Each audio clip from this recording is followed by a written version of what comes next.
on this video is we're going to show you some stuff we went that was kind of weird to us, and we wanted to go there while we were down there. It was very important for us to go to this one specific place because there had been some questions about a specific person named JD, and a lot of people feel like he could be a suspect in Summer's disappearance, and we just kind of wanted to shed some light on that.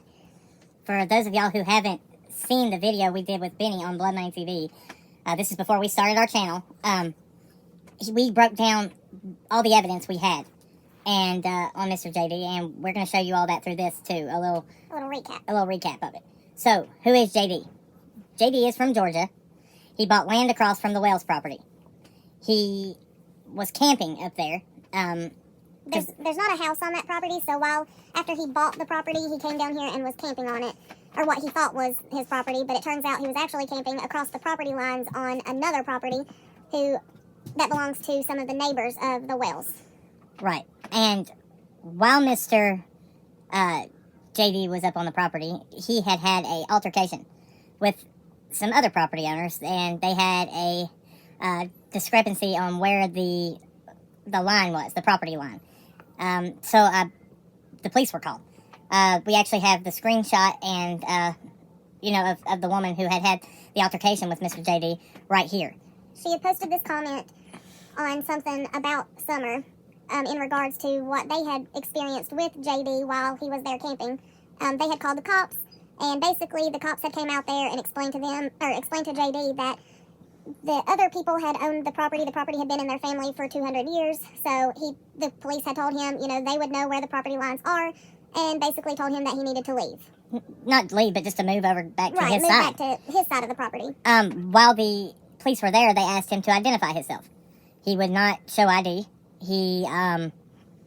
Which is strange to me. If you own property up there and you're trying to settle a dispute, you would ID yourself for records for law enforcement to see, hey, he owns this side, they own that side, but he didn't. I mean, basically, if you have nothing to hide, then why would you not want to tell who you are? Yeah. It was also stated he had dead tags on there. I don't have anything to show you on that part, but that was stated quite a few times I'd seen. Also, before we get into the dog Elvis, and that's part of his alibi, what we got at the Roadway Inn was, that's just what we could get from the outside. Out of all the places that we visited in Hawkins County, this place gave me bad vibes. This place sketched me out. I didn't want to go inside there. And you'll see in our future videos, we went inside some places, and we asked around. But not here. I didn't feel it was the place to do that. Yeah, we just kind of, from the moment that we drove onto the property at the hotel, we just had a bad feeling. And so we didn't get out and really do a lot there. We hopped out and took some pictures and some video clips, and we looked at the whole property. Right, we made sure that we knew what we were going to be talking about, how the pillars were and how they lined up, all that. And you'll see that coming up here in just a second. So we get to the dog Elvis alibi. So JD has this dog named Elvis. He had actually posted a picture of Elvis on Ben Hill Road. He actually posted it and said Elvis at Ben Hill Hill. This was on June 14th. It looks like he posted it that night. After everything started coming out about Summer going missing, he had posted a picture of Elvis that stated, "My Buddy Elvis 2016. Well, he then later changed that, or at least the description on the picture, and changed it to timestamp June 15th at Roadway Inn near Churchill, Tennessee, late in the afternoon. So this was him basically trying to establish an alibi for where he was on the evening that Summer went missing. So I guess people had started kind of talking about, well, he said that this picture was taken in 2016. Why is he saying now that this was at the Roadway Inn in Churchill on June 15th, 2021?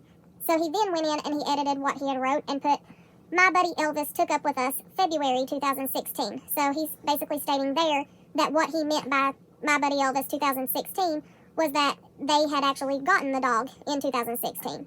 We have found some discrepancies on that as well. It looks like there is an old picture from a trail camera that has a dog that looks pretty much exactly like Elvis that was dated for February 7th, 2012. And so that would mean, if that's true, that he had actually had Elvis since 2012, and this whole thing about getting Elvis in 2016 is a lie. Right, okay, and so we're going to show you the picture we took right here.